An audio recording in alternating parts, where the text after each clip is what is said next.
یہ کہانی ہے ایک ایسے مسلمان سپہ سالار کی جس نے صرف 7,000 کی فوج کو 1,00,000 فوج کے سامنے کھڑا کر کے تاریخ رقم کر دی۔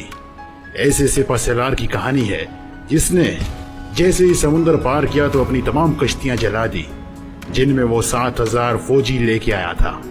وہ ساری کی ساری کشتیاں جلا دی اور اپنے سپاہیوں سے کہا یا تو تم یہاں شہید ہو جاؤ یا اسلام کا پرچم لہرا دو۔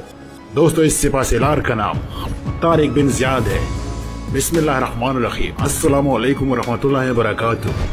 دوستو خلافت مسلمین ولید بن عبد الملک کے دور میں طارق بن زید جب اندلس کو فتح کرنے 7,000 کی مختصر سی فوج لے کر 4 بڑی کشتیوں میں سوار اندلس کے ساحلی علاقوں پر جبل طارق پر اترتا ہے تو باوجود مختصر سی فوج کے ایسی ساحلی پٹے کو بغیر کسی مزاحمت کے فتح کر دیتا ہے اور آگے ہی بڑھتا چلا جاتا ہے۔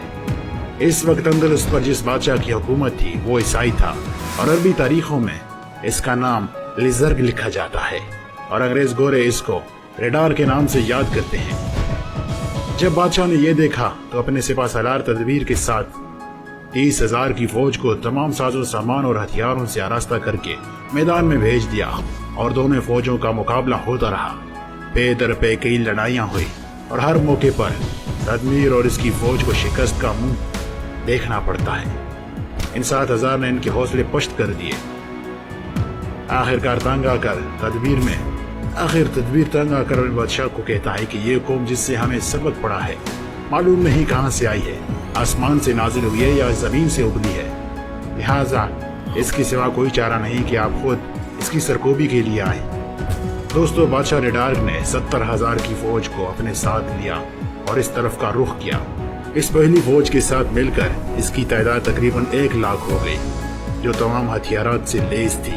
دوسری طرف مسلمانوں کی فوج جن کے پاس نہ پوری طرح سے ہتھیار تھے اور نہ تعداد میں ان سے کوئی نسبت رکھتے تھے۔ طارق بن زیاد کے ساتھ 7,000 افراد تھے۔ پھر خلیفہ کی طرف سے اور 5,000 کی فوج آ گئی اور ان کے ساتھ مل گئی۔ اس طرح کل 12,000 کی فوج تیار ہو گئی۔ ان دونوں فوجی وادی لکھا کے مقام پر اترے اور پھر مقابلہ ہوا۔ یہ مقابلہ مسلسل 8 دن تک چلتا رہا اور بالآخر فتح کامیاب مسلمانوں کی ہوئی اور عیسائی فوج رساپستی ہو گئی اور خود ریڈارک بھی قتل ہو گیا۔ دوستو بعض مورخین نے لکھا ہے کہ طارق بن زید جب ساحل اندلس پر اترا تو اس نے اپنی فوج کو سب سے پہلے یہ حکم دیا کہ ان کشتیوں کو جلا دو۔ پھر وہ فوج سے مخاطب ہو کر کہنے لگا اس لیے یہ حکم میں نے دیا ہے کہ تم کو معلوم ہو جائے تمہارے پیچھے سمندر ہے اور آگے طاقتور دشمن ہے، نہ تم آگے جا سکتے ہو اور نہ فرار ہونے کے لیے پیچھے جا سکتے ہو۔ اب صرف خدا کے نام پہ بھروسہ کرو، جہاد کرو اور اندلس میں اسلام کا پرچم لہرا دو۔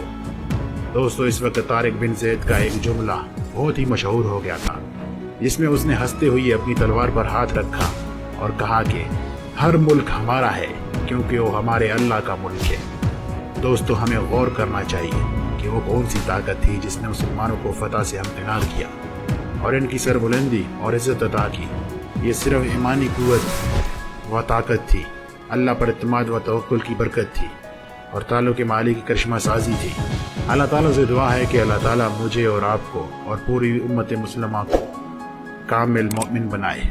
آمین ثم آمین۔